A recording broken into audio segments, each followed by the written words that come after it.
Olá, meus amigos, que bom, mais um dia de vida, estamos juntos aqui falando das coisas de Deus, estudando a palavra de Deus. Esse é o propósito do Essencial da Bíblia, que você conheça realmente tudo o que esse livro tem de maravilhoso para apresentar para você. E eu fico feliz porque Deus me dá o privilégio de estar aqui nessa sala tão confortável, de maneira bem aconchegante, como se estivéssemos na sala da nossa casa, conversando sobre assuntos tão espirituais, tão importantes, assuntos que têm a ver com a vida eterna. Vamos falar com Deus, como sempre fazemos? Oremos então.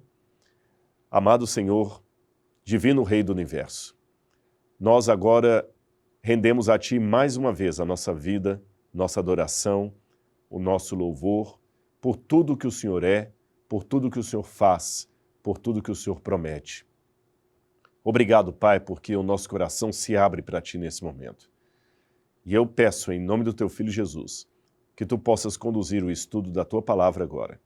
Que Teu Espírito fale a nós através das páginas desse livro sagrado e que possamos aprender por ele o que o Senhor quer de cada um de nós. Perdoa os nossos pecados, dá-nos força para vencer o mal. Em nome do Teu Filho nós oramos. Amém, Senhor. Amém. Muito bem, vamos ao assunto de hoje. Saúde. Isso mesmo. Saúde.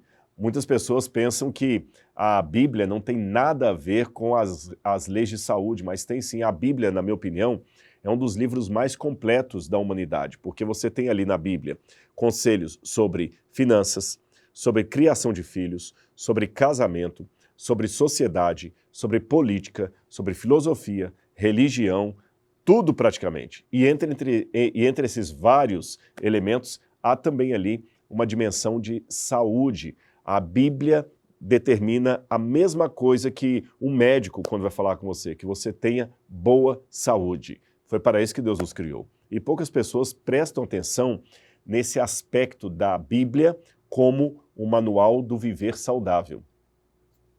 Eu lembro que uma vez um pastor de uma grande igreja admitiu para mim isso. Ele falou assim, olha, eu acho interessante quando vocês falam das regras alimentares da Bíblia, do regime alimentar da Bíblia, do estilo de vida bíblico. Eu, particularmente, nunca levei isso em consideração e hoje estou aqui acima do peso, definitivamente acima do peso, com vários problemas de saúde e pregando o Evangelho e ensinando salvação. Eu me esqueci do mais importante, a gente não pode salvar só a alma, tem também a salvação do corpo. Eu achei interessante a ponderação daquele pastor que admitiu isso para mim. Mas vamos lá. Será que realmente eu posso encontrar regras de saúde na Bíblia Sagrada? Diretrizes para um viver saudável? É claro que sim. Vamos começar pelo Gênesis, que é o livro das origens. Gênesis capítulo 1, versículo 29, traz uma informação que vai ser surpreendente para alguns de vocês. Adão e Eva eram vegetarianos. Duvida? Eu vou ler aqui para você. Gênesis capítulo 1, versículo 29. Vamos ver qual era a dieta do casal humano no Jardim do Éden. Diz assim a Bíblia Sagrada. E disse Deus, eis que lhes dou todas as plantas que nascem em toda a terra e produzem sementes, e todas as árvores que dão frutos com sementes, elas servirão de alimento para vocês. E não só o ser humano, os animais também eram vegetarianos. Olha a continuidade aqui. E dou todos os vegetais como alimento e tudo o que tem em si, a tudo o que tem em si fôlego de vida, a todos os grandes animais da terra, a todas as aves do céu e a todas as criaturas que se movem rente ao chão. E assim foi. Ou seja, Deus também deu vegetais como alimento a tudo que tem fôlego de vida. Ou seja, não havia animais predadores, não havia animais carnívoros. A fisiologia animal era vegetariana. Agora, se era assim, qual foi o momento da história humana, de acordo com a Bíblia, é claro, em que nós passamos a consumir carne? Quando você vai para Gênesis capítulo 9, versículos 13 e 4, você tem essa resposta. Gênesis capítulo 9, versículos 3 e 4. Nós estamos falando aqui de um período pós-dilúvio. Diz assim a Bíblia. Assim que Deus fez aliança com Noé, quando ele sai depois do dilúvio, tudo o que vive e se move servirá de alimento para vocês. Assim como lhes dei os vegetais, agora lhes dou todas as coisas. Mas não comam carne com sangue, que é a vida. Então aqui eu já aprendo algumas coisas interessantes da história de Noé. A primeira delas que o regime cárneo foi dado para a humanidade numa situação assim, fora do plano original de Deus. Como consequência do dilúvio, imagine que o mundo ficou completamente destruído. Não daria tempo de crescerem alimentos, lavouras, árvores frutíferas, leguminosas. A humanidade ia passar fome. Então Deus falou, olha, Noé, assim como antes eu dei os alimentos, os vegetais para vocês comerem, agora eu permito que vocês comam carne, numa situação excepcional. Podem comer carne, não era o ideal que eu tinha para vocês. A outra coisa interessante que eu aprendo aqui é que já lá no início, com Noé, Deus falou, olha, eu dei carne para vocês comerem, mas não qualquer tipo de carne. Não comam a carne com o seu sangue. Então já havia ali uma restrição. Não significava que eles pudessem comer qualquer coisa que se movesse ali, que tivesse fôlego de vida, qualquer animal. Você poderia comer algumas carnes, mas outras não. E antes disso, quando Deus leva os animais para a arca de Noé, é interessante que ali Deus já separa os pares de animais entre animais limpos e animais impuros. Alguns tentam explicar que essa divisão que Deus deu entre animais limpos e impuros dizia respeito a animais que serviriam para sacrifício e os que não serviriam para sacrifício. Mas essa explicação, ela não é tão convincente, eu vou explicar por quê. Porque a mesma regra que separava animais puros para o sacrifício dos impuros era a regra também que separava animais propícios para a alimentação e animais não propícios, ou seja, animais que não serviam para o sacrifício e igualmente não serviam para comer. Animais que você não podia comer, você também não podia sacrificar a Deus porque era impuro. Não significa isso que todos os animais que nós possamos comer, Deus aceitasse em sacrifício.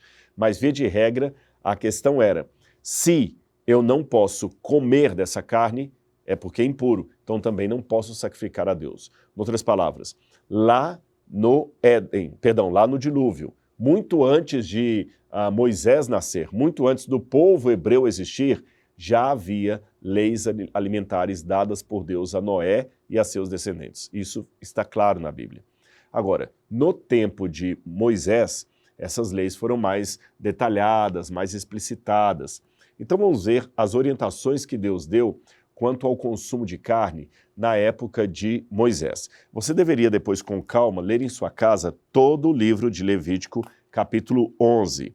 Aqui Deus dá, com detalhes, todas as regras de como deveriam ser as características dos animais propícios para alimentação, dos animais que eram impróprios para o consumo.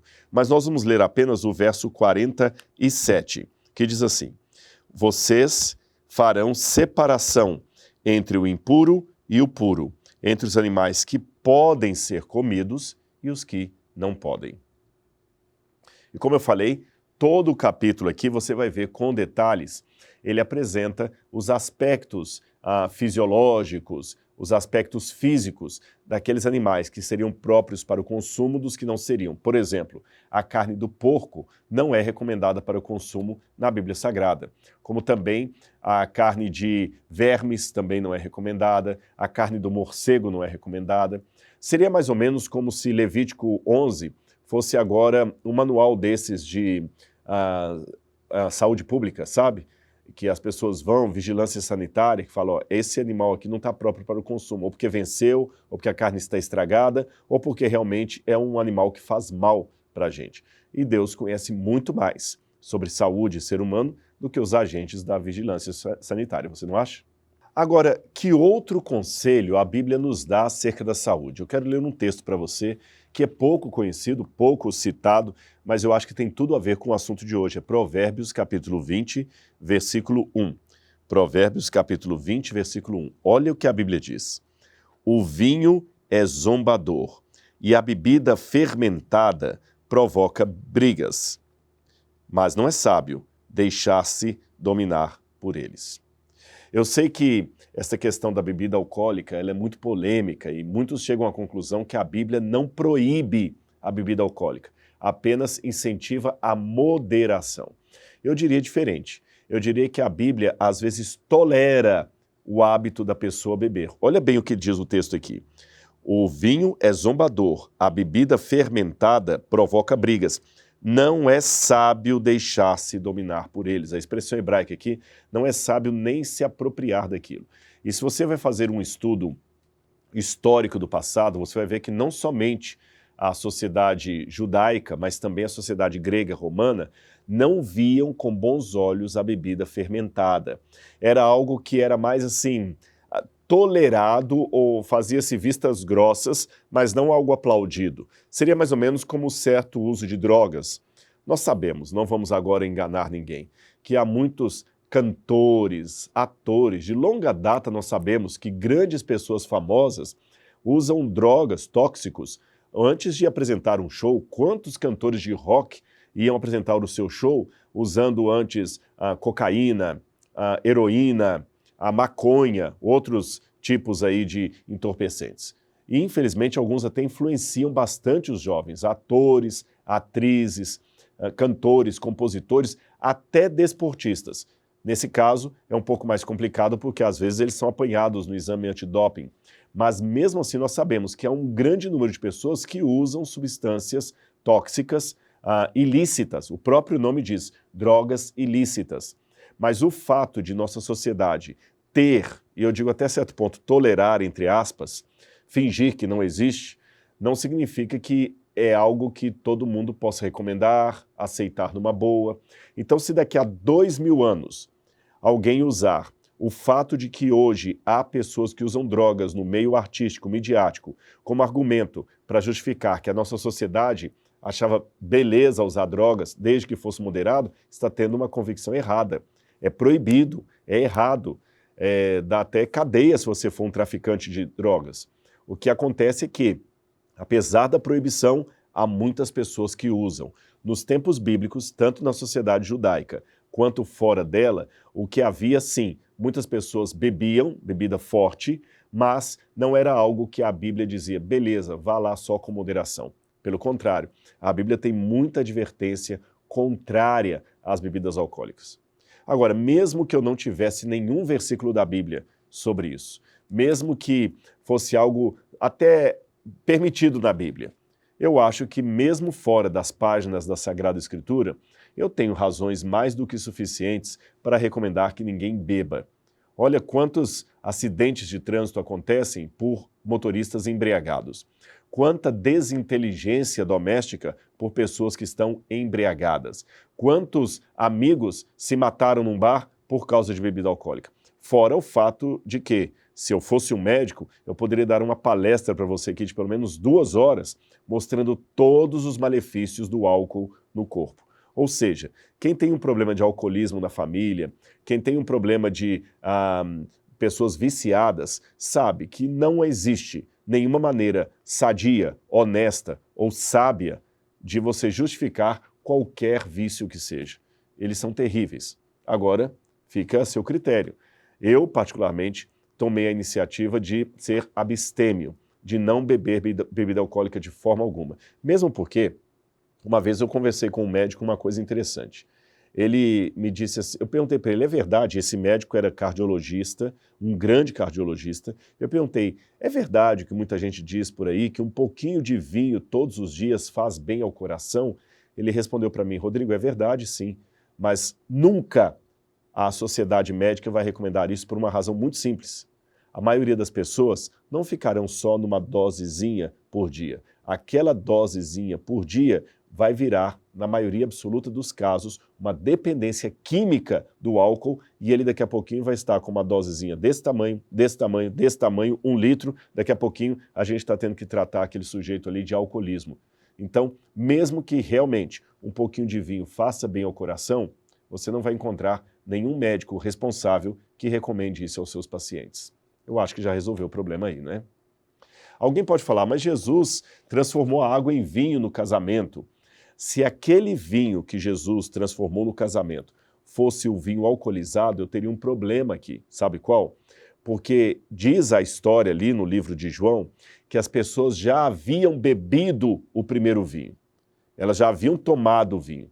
Se Jesus multiplica mais vinho, se Jesus transforma a água em vinho, multiplicando a quantidade de vinhos, Jesus estaria incentivando a bebedeira, porque eles já teriam bebido e Jesus ainda ia dar mais vinho para quem já estava cheio de vinho. Ora, raciocine comigo. Mesmo que você queira defender que Jesus transformou a água em vinho alcoólico mesmo, você tem um problema aqui, porque as pessoas já tinham tomado vinho no início da festa. Jesus ia dar mais bebida alcoólica para quem já tinha tomado bebida alcoólica? Fica sem sentido isso. Lembre-se que a palavra vinho na Bíblia pode aludir tanto ao vinho fermentado quanto ao vinho não fermentado. Depende do contexto, é claro, tá bom? Eu poderia falar mais sobre isso, mas só para dar uma ideia do que nós queremos dizer. E, além disso, vamos na Bíblia. Por que Deus se preocupa tanto com a nossa saúde, com os nossos hábitos alimentares? Eu vou dar a razão para você de acordo com o apóstolo Paulo. Primeira carta de Paulo aos Coríntios, capítulo 6, versículos 19 e 20. Poucos cristãos prestam atenção na seriedade desse conselho aqui. Olha o que diz Paulo. E dentro do contexto aqui ele fala para fugir da imoralidade sexual, da perversão, do pecado contra o próprio corpo. Aí no verso 19 ele diz: acaso não sabem que o corpo de vocês é santuário do Espírito Santo que habita em vocês e que lhes foi dado por Deus e que vocês não são de si mesmos? Vocês foram comprados por alto preço. Portanto, glorifiquem a Deus com seu próprio corpo. Isto não está limitado apenas à questão da moralidade, está também relacionado àquilo que eu coloco dentro desse corpo. Você conhece o provérbio, mente sã, corpo são, mens sana, corpore sanum. Isso vale também para a Bíblia Sagrada, tá certo? Agora, por fim, já que eu estou lendo Coríntios, eu quero ler mais uma passagem aqui de Paulo, que também fala muito em relação a isso do meu corpo como sendo o templo do Espírito Santo, honrar a Deus através do meu corpo. 1 Coríntios, capítulo 10, versículo 31, diz assim: quer vocês comam, bebam ou façam qualquer outra coisa, façam tudo para a glória de Deus. Percebeu? Quer você beba, coma ou faça qualquer coisa, tem que ser para a glória de Deus. Agora vamos imaginar uma situação aqui. Você sacrificou muito durante a sua vida, juntou dinheiro, evitou férias, não comprou roupa nova, não saiu com a sua namorada, porque você queria adquirir aquele carro, o carro dos seus sonhos. E você conseguiu finalmente comprar esse carro, o carro tão sonhado. Você está com ele agora na garagem, feliz, que foi uma realização. Você lustra o carro, toma cuidado para não deixá-lo estacionado em qualquer lugar, porque aquele carro custou caro e foi fruto de um grande sacrifício. E você sabe que aquele carro é flex, ele funciona tanto com gasolina quanto álcool. Mas você tem uma informação de que os 2 postos de gasolina mais próximos de sua casa vendem combustível adulterado. Você teria coragem de abastecer o seu carro nesses postos? A resposta óbvia, não. E eu insistiria na pergunta, mas por que não? É gasolina. Não, Rodrigo, eu não ia fazer isso. É gasolina adulterada. Pode trazer uma série de problemas para o motor. Esse carro aqui foi fruto de um grande sacrifício. Eu não vou abastecê-lo com combustível adulterado. Se eu sei que está adulterado, seria falta de inteligência colocar esse tipo de combustível no meu carro. Este é o ponto. O outro carro que você possui, o seu corpo, foi comprado com grande sacrifício. Custou o sangue de Cristo na cruz do Calvário. E ele é o templo do Espírito Santo, infinitamente superior a qualquer automóvel fabricado em série aqui nesse mundo. Ora, se com o carro você toma esse cuidado de não colocar gasolina adulterada nele, por que com esse outro automóvel, o seu corpo, você coloca qualquer tipo de combustível como se Deus não estivesse nem aí para o que você faz com o seu corpo? E mais, você sabe o tipo de combustível que deve colocar ali naquele automóvel e qual a quantidade de ar que coloca nos pneus qual a quilometragem para trocar o óleo, porque você segue o manual do proprietário. Exatamente. Nós também temos aqui o manual do proprietário, que o fabricante, no caso Deus, mandou escrever para que soubéssemos como lidar com essa máquina tão perfeita, tão maravilhosa, que é o nosso corpo, a habitação do Espírito Santo. Percebeu? A nossa aula de hoje vai ficando por aqui, mas eu termino desejando que você tenha muita saúde, que o seu corpo possa ser realmente um lugar adequado para a habitação do Espírito Santo e que você possa glorificar a Deus, não apenas cantando, orando e lendo a Bíblia, mas também com o que você come, com o que você bebe, com o estilo de vida que você possui. Saúde para você, um grande abraço e até o nosso próximo encontro. Tchau, tchau.